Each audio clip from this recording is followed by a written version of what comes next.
Mekonnen says Ethiopia has no room for any racial discrimination. Libyan rivals hold new round of talks in Morocco.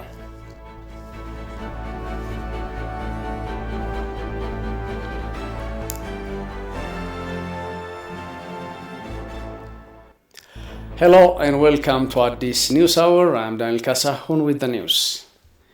The Deputy Prime Minister and Foreign Affairs Minister of Ethiopia, Demeke Mekonnen, reiterates government's determination and enduring actions for all citizens to live in coexistence without discrimination.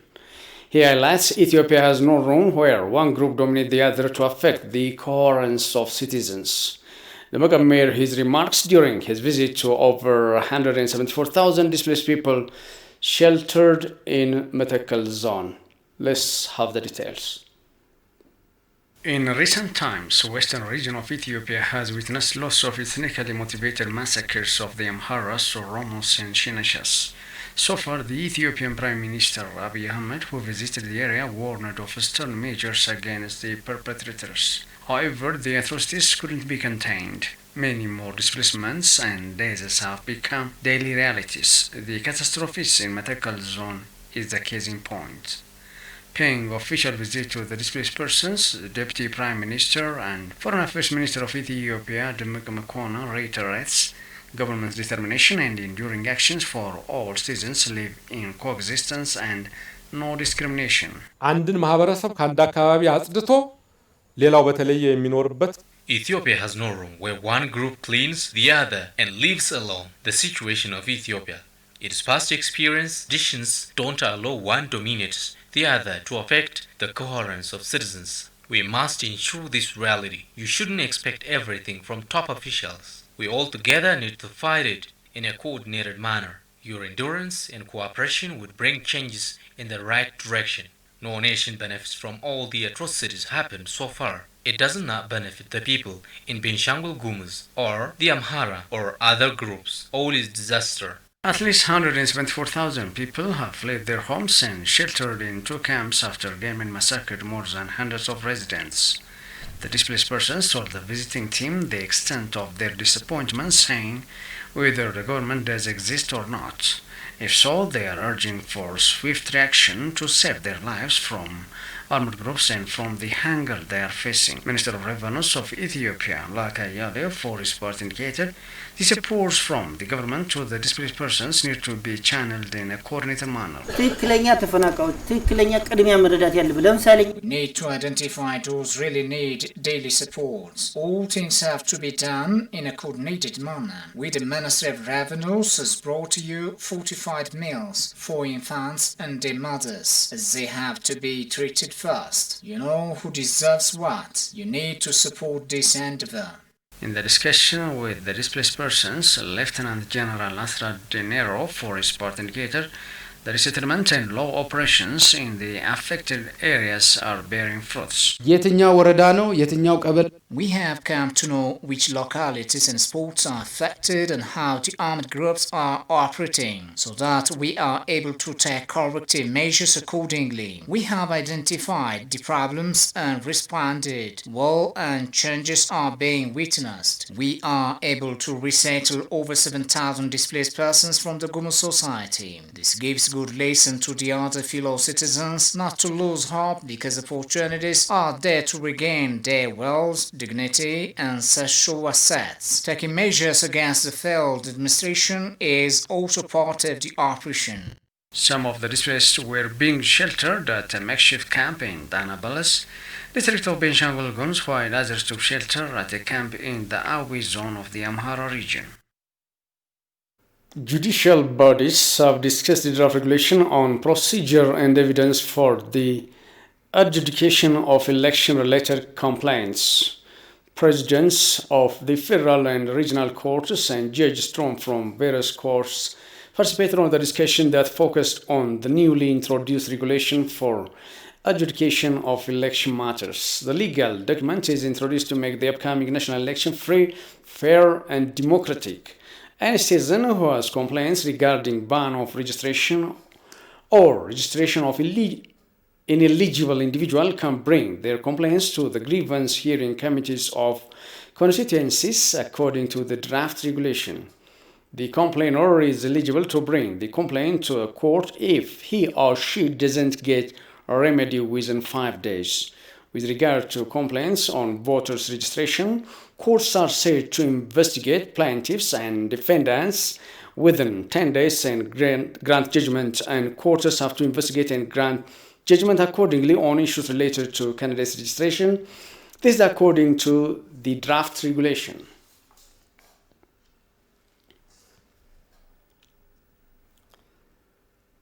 The Ministry of Urban Development and Construction says a coordinated approach is crucial among cities to implement plans. The ministry organized a panel discussion on regional special study that will be implemented in Ethiopia for the next 20 or 40 years. Goshmal Swazmore. The consultative forum was held on promising regional spatial plan that is expected to solve existing urban planning gaps. State Minister of Urban Development and Construction Fanta Dajan said on the occasion that an effective plan is important to sustain the rapid growth of cities. Most of Ethiopian towns are expanding without having plan. Farmers are increasingly settling in suburban areas of towns where they get services. Demand for urbanization is increasing from time to time across the nation. Therefore, our towns should be led by effective master plan. Cities are highly expected to implement a coordinated approach to make the plan happen.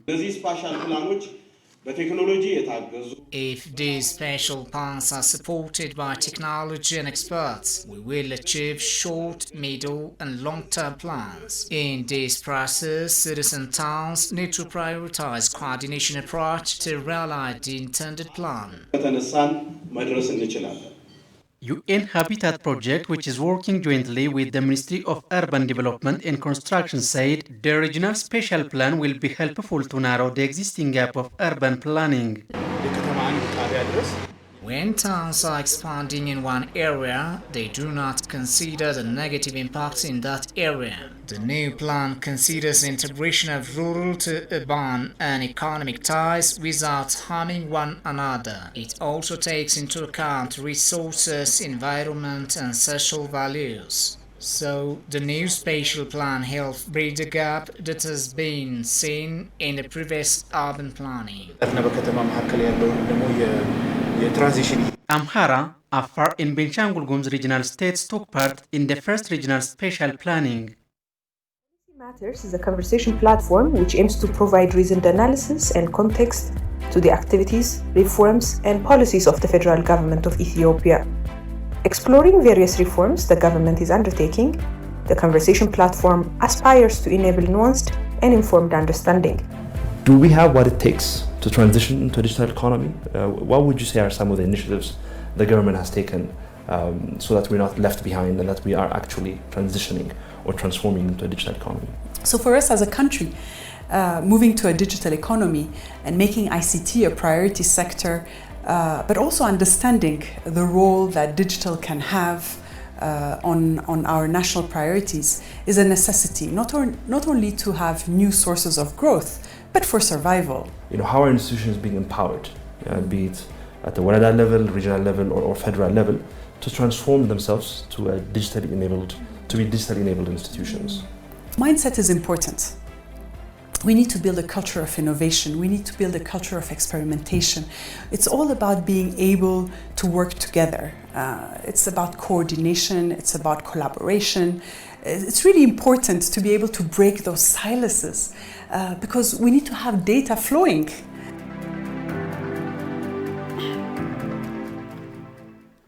Of course, policy matters. Patron of the Ethiopian Professors Council, President Sahle Zawde urges Ethiopian professors to use their knowledge and potential for national development. Speaking on the second Ethiopian Professors Council Forum, members of the council expressed their willingness to discharge their responsibility on the country's developmental endeavors. For more of the details, Habtam Shagre. Ethiopian Professors Council aims to amplify professors' integrated role in the national development programs. Speaking in a virtual message on the second session of Ethiopian Professors Council, President Sahle-Work Zewde urged Ethiopian professors to maximize their efforts in the areas of research, community, and other advisory services. መንግስት የሀገር በቀል የኢኮኖሚ ሪፎርምን በመቅረጽ የእድገት ጉዞን በመንደፍ እንዲሁም The government has been implementing a homegrown economic strategy in various sectors. We're also adopting the 10-year Ethiopia's Perspective Plan, which will enable the country's high growth trajectory and position Ethiopia as an African beacon of prosperity through prioritizing some economic sectors.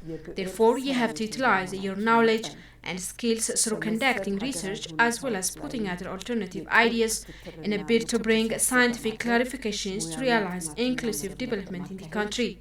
It's also expected that you can elaborate and disseminate accurate information to promote the nation's potential in different development programs. Improving such kind of activities is needed for all-round developments of our country. በሀገራችን በየዘርፉ መዳበር አለበት። Minister of Science and Higher Education Samuel Urkato on his part said the ministry has been working to utilize knowledge and skill of scholars for the benefits of the people and the country. በቀጣይ የእድገትና የልማት ጉዟችን ከናንተ ከምሁራኖቻችን ጋር እየተመካከርን We are ready to discuss with Ethiopian scholars to enhance the participation of scholars on the development programs of the nation through alleviating problems in the future. The Ministry of Science and Higher Education has been undertaking various policy and strategies to actively engage on Ethiopia's 10-year perspective plan along with other institutions. I call upon all Ethiopian professors to stand together for Ethiopia's development. Various research papers are presented and discussed on the second Ethiopian Professors Council Forum. It was learned.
Welcome back. You are watching Addis News Hour. Ethiopian officials call for resolving border disputes with the Sudan in accordance with bilateral agreements and joint border mechanisms and said that the military escalation does not serve the path of peace. They noted that the Sudanese forces must restore the situation to what it was before the 8th of November in implementation of the understanding signed in 2005 between the two countries. Emmanuel Jorge presents Al Jazeera's file. This is how the agricultural fields extend in the Amhara regional state which borders Sudan. There is nothing here indicating that war is feared to rage at the borders, about which Ethiopia says that its demarcation agreements in 1902 determined their points on maps only. The demarcation on the ground took place without the presence of the representative of Ethiopia. Because of that, the points are still in dispute, especially in the areas north of Mount Douglas, and it is the cause of suffering for the farmers here. For more than 20 years, while I cultivated the border areas, sometimes simple skirmishes occur. But what happened in November, I had never seen anything like it.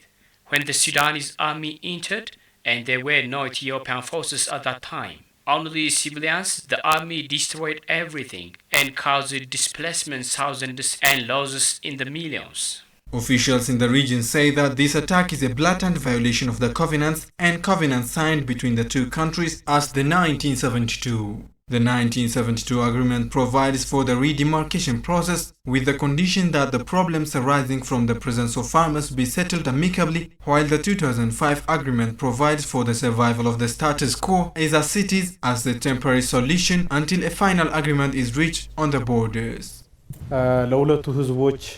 Confrontations that have taken place are not beneficial to the two countries.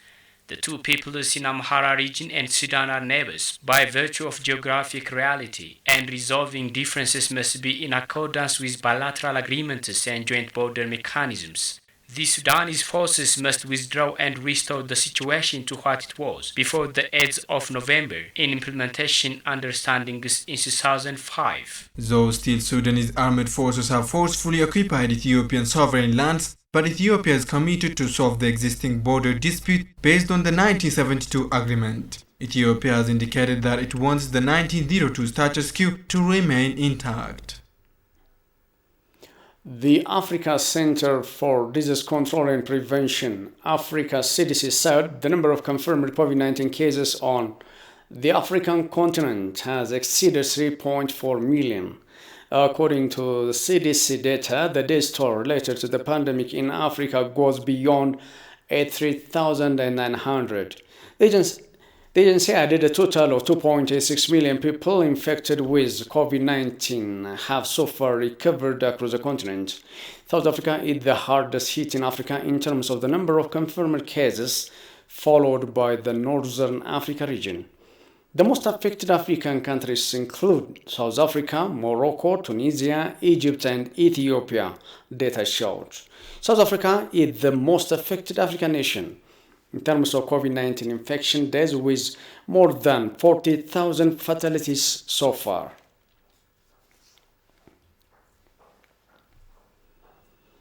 The Libyan government National Accord has said talks with opposition party would center on appointments to the country's key institutions, already the focus of previous talks in Morocco in recent months, such as the Electoral Commission, the Central Bank, and the Anti-Corruption Commission. Kasan Chane presents more of the story from Africa News. Representatives of rival Libyan camps on Friday began talks in Morocco, an AFP reporter said, as part of ongoing efforts to bring an end to the Kiev conflict. Oil-rich Libya has been driven by civil war since the NATO-backed president ousted long-time dictator Muammar Gaddafi in 2011. The United Nations recognized the government of National Accord JNA is based in the capital, while the House of Representatives, which does not recognize the Tripoli Tripoli administration is based in the east. A fragile ceasefire between the two sides agreed in Geneva last October has largely held despite threats by Eastern military strongman Khalifa Haftar to resume fighting. The meeting in the Moroccan coastal town of Bonzinka, south of the capital Rabat, brings together certain representatives from the Tobruk-based House of Representatives and certain from the Tripoli-based High Council of State, which advises the GNA. The meeting was excellent. There is an agreement among all on the need to change the cabinet positions in the short term. Tomorrow, if God willing, we will achieve our goal of agreeing on all the criteria, mechanisms, and time to present applications and acceptance of applications to be validated by the 1313 Commission and refer everything to those two commissions. The GNA has said the talks would center on appointments to the country's key institutions, already the focus of previous talks in Morocco in recent months, such as the Electoral Commission, the Central Bank, and the Anti-Corruption Commission. Libyan envoys at United Nations-backed talks in Egypt agreed Wednesday to hold a constitutional referendum before elections planned for December 24. At separate talks in Geneva early this week, Libyan representatives voted to pass a mechanism to choose an interim executive to govern until the December polls.